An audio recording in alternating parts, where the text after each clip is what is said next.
আসসালামু আলাইকুম। আন্তর্জাতিক সর্বশেষ আপডেট সংবাদে আপনাকে স্বাগতম। শুরুতে জানিয়ে দেব সংবাদ শিরোনাম। শুরুতে জানিয়ে দেব চূড়ান্ত হলো গাজা ইসরায়েল যুদ্ধবিরতি। অবশেষে যুদ্ধবিরতির চুক্তির খবরে গাজায় হাজারো ফিলিস্তিনির উল্লাস। অন্যদিকে রয়েছে রাশিয়া ইউক্রেনের পাল্টাপাল্টি হামলায় নতুন করে উত্তেজনা। এরপরে জানিয়ে দেব গাজা যুদ্ধের লক্ষ্য অর্জনে ব্যর্থ ইসরায়েল বলছে হামাস। সর্বশেষ জানিয়ে দেব চীন, রাশিয়া, ইরান, উত্তর কোরিয়া আমাদের স্বাধীনতা হরণ করছে দাবি ন্যাটো প্রধানের। এতক্ষণ শুনছিলেন সংবাদ শিরোনাম, এবারে বিস্তারিত। অনুরোধ থাকবে ভিডিওতে একটি লাইক করবেন এবং কমেন্টে জানিয়ে দিন কে কোথা থেকে ভিডিওটি দেখছেন এবং পরবর্তী ভিডিও পেতে সাবস্ক্রাইব করতে ভুলবেন না।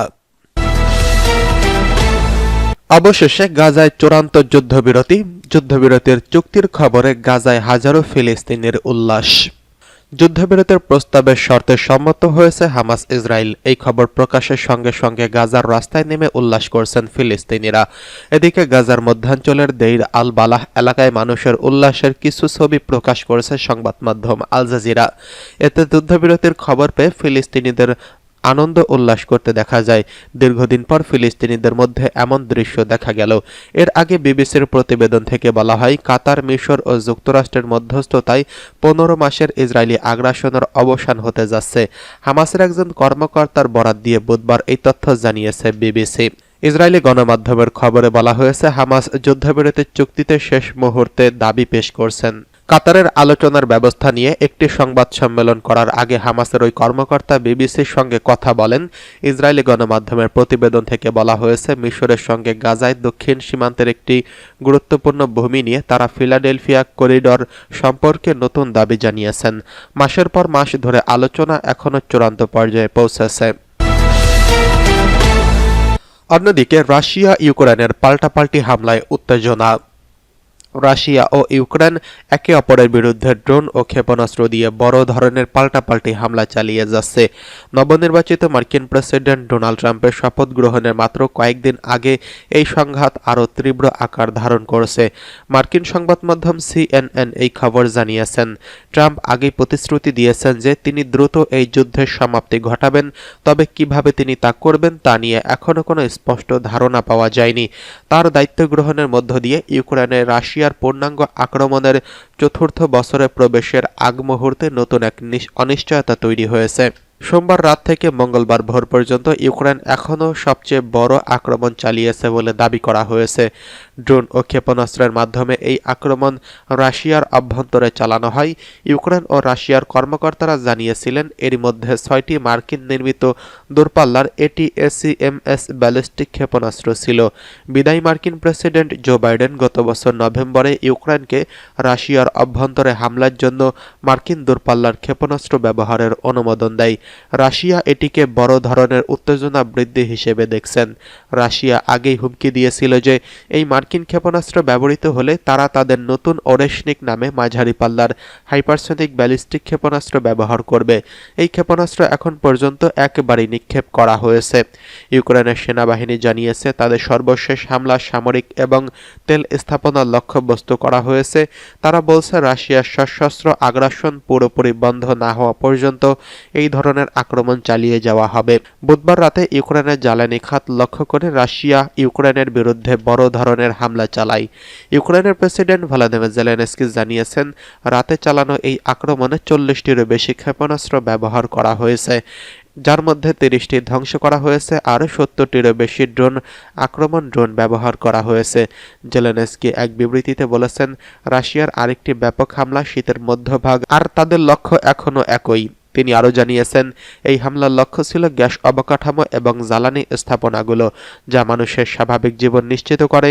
ইউক্রেনের রাষ্ট্রীয় জ্বালানি সংস্থা ইউক্রেনার্গো জানিয়েছেন, আক্রমণের ফলে জরুরি ভিত্তিতে বিদ্যুৎ সরবরাহ বন্ধ রাখতে হয়েছিল। স্থানীয় সময় বুধবার সকাল 9টার মধ্যে বিদ্যুৎ সরবরাহ পুনরায় চালু করা হয়। শীতের মাসগুলোতে রাশিয়া একাধিকবার ইউক্রেনের জ্বালানি অবকাঠামোর উপর হামলা চালিয়েছে, যার ফলে জরুরি বিদ্যুৎ সরবরাহ বন্ধ রাখতে বাধ্য হয়েছে ইউক্রেন। ইউক্রেন। রাশিয়ার প্রেসিডেন্ট ভ্লাদিমির পুতিন উপদেষ্টা নিকোলাই পাত্রুশেভ মঙ্গলবার রুশ পত্রিকায় দেওয়া এক সাক্ষাৎকারে জানিয়েছেন, রাশিয়া ইউক্রেনের কোনো দখলকৃত অঞ্চল ছেড়ে দিতে রাজি নয়। গাজা যুদ্ধের লক্ষ্য অর্জনে ব্যর্থ ইসরায়েল, দাবি হামাসের। গাজা যুদ্ধে সামরিক লক্ষ্য অর্জনে ব্যর্থ হয়েছে বলে মন্তব্য করেছেন হামাসের সিনিয়র নেতা খলিল আল হাইয়া। বুধবার ইসরায়েলের সঙ্গে যুদ্ধবিরতির চুক্তি সম্পর্কে দেওয়া এক বিবৃতিতে এমন মন্তব্য করেছেন যুদ্ধবিরতি নিয়ে হামাস প্রতিনিধি দলের নেতৃত্ব দেওয়া খলিল আল হাইয়া বলেন, যুদ্ধে গাজাবাসীর দুর্ভোগের জন্য ইসরায়েলকে ক্ষমা করবে না হামাস। তিনি বলেন, গাজার ভুক্তভোগীদের পক্ষ থেকে তিনি প্রতিটি রক্তের ফোঁটা এবং প্রতিটি অশ্রু বেদনা এবং নিপীড়নের জন্য বলছি, আমরা ভুলব না এবং ক্ষমা করব না। ইসরায়েলি বাহিনী গাজা ভূখণ্ডে তাদের সামরিক লক্ষ্য অর্জনে ব্যর্থ হয়েছে বলে মনে করে হামাসের এই সিনিয়র নেতা। এদিকে যুদ্ধবিরতির হামাসের সব শর্ত পূরণ হয়েছে বলে দাবি করেছে হামাসের রাজনৈতিক ব্যুরো সদস্য ইজ্জত আল রিশেক। বিবৃতিতে তিনি বলেছেন, যুদ্ধের শুরুতে হামাস যে সমস্ত শর্ত নির্ধারণ করেছিল তা পূরণ করে চুক্তি হয়েছে। শর্তগুলো ছিল ইসরায়েলি বাহিনী সম্পূর্ণ প্রত্যাহার, বাস্তুচ্যুতদের বাড়িতে ফিরিয়ে নেওয়া এবং গাজা যুদ্ধের স্থায়ী অবসান। যুদ্ধবিরতির সিদ্ধান্তের ব্যাপারটিকে ফিলিস্তিনি লোকদের ধৈর্যের ফল হিসেবে উল্লেখ করেছে হামাস।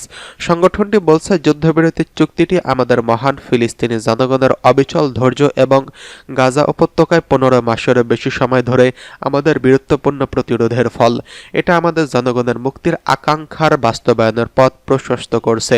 যুদ্ধবিরতির সিদ্ধান্তে মধ্যস্থতা করছে 3টি দেশ, কাতার, মিশর ও যুক্তরাষ্ট্র। বুধবার রাতে এক সংবাদ সম্মেলনে যুদ্ধবিরতির সিদ্ধান্তের কথা নিশ্চিত করেছেন কাতারের প্রধানমন্ত্রী শেখ মোহাম্মদ বিন আব্দুর রহমান বিন জসিম আল থানি। চুক্তি অনুযায়ী প্রথম ধাপে 33 জন ইসরায়েলি বন্দীকে মুক্তি দেবে হামাস, যাদের মধ্যে সব নারী, শিশু এবং 50 বছরেরও বেশি বয়সী পুরুষরা রয়েছেন। গাজায় জনবহুল এলাকা থেকে ইসরায়েলের সঙ্গে গাজা সীমান্তের 700 মিটারের বেশি দূরত্বে অবস্থিত এলাকায় ইসরায়েলি বাহিনী তাদের প্রত্যাহার করবেন। ইসরায়েলি বেসামরিক নাগরিকদের গাজার উত্তরে তাদের বাড়িতে ফিরে যেতে দেবে। প্রতিদিন 600 ট্রাক পর্যন্ত ত্রাণ সরবরাহের অনুমতি দেবে। শর্ত পূরণ হলে চুক্তির দ্বিতীয় ধাপে ইসরায়েলের কারাগারে বন্দী ফিলিস্তিনিদের মুক্তির বিনিময়ে অবশিষ্ট সব জীবিত জিম্মিদের মুক্তি ও স্থায়ী যুদ্ধবিরতি ও গাজা থেকে ইসরায়েলি বাহিনী সম্পূর্ণ প্রত্যাহারের বিষয় রয়েছে। তৃতীয় ধাপে অবশিষ্ট মরদেহগুলোর ফেরত দেওয়া এবং গাজা পুনর্গঠনের কাজ শুরু করার কথা রয়েছে। এদিকে চীন, রাশিয়া, ইরান ও উত্তর কোরিয়া আমাদের স্বাধীনতা হরণ করছে বলছেন ন্যাটো প্রধান। ন্যাটো মহাসচিব মার্ক রুট অভিযোগ করেছেন, চীন, রাশিয়া, ইরান এবং উত্তর কোরিয়া ন্যাটোকে দুর্বল করার চেষ্টা করছেন এবং পশ্চিমাদের স্বাধীনতা হরণ করছেন। বুধবার ব্রাসেলসের ন্যাটো সামরিক বাহিনীর চিফ অফ ডিফেন্সের এক বৈঠকে রুট দাবি করেন, ন্যাটোর ভবিষ্যৎ নিরাপত্তা ঝুঁকির মুখে। ন্যাটো মহাসচিব মার্কিন নেতৃত্বাধীন সামরিক জোট সদস্যদের যুদ্ধকালীন মানসিকতা গ্রহণের এবং প্রতিরক্ষা ব্যয় উল্লেখযোগ্যভাবে বাড়ানোর আহ্বান জানিয়েছেন। ন্যাটো প্রধান বলেন, যুদ্ধ ঠেকাতে হলে আমাদের প্রস্তুতি নিতে হবে। এখন যুদ্ধকালীন মানসিকতায় পরিবর্তন করার সময়। ন্যাটো রাষ্ট্রগুলোকে আরও বেশি, আরও ভালো প্রতিরক্ষার ক্ষমতা তহবিল করতে হবে। রুট বলেন, ন্যাটো সদস্যরা প্রতিরক্ষা বিনিয়োগ বৃদ্ধি এবং সামরিক মহড়া জোরদার করলেও আগামী 4 থেকে 5 বছরের মধ্যে যে বিপদ আসছে তা মোকাবেলায় এসব যথেষ্ট নয়।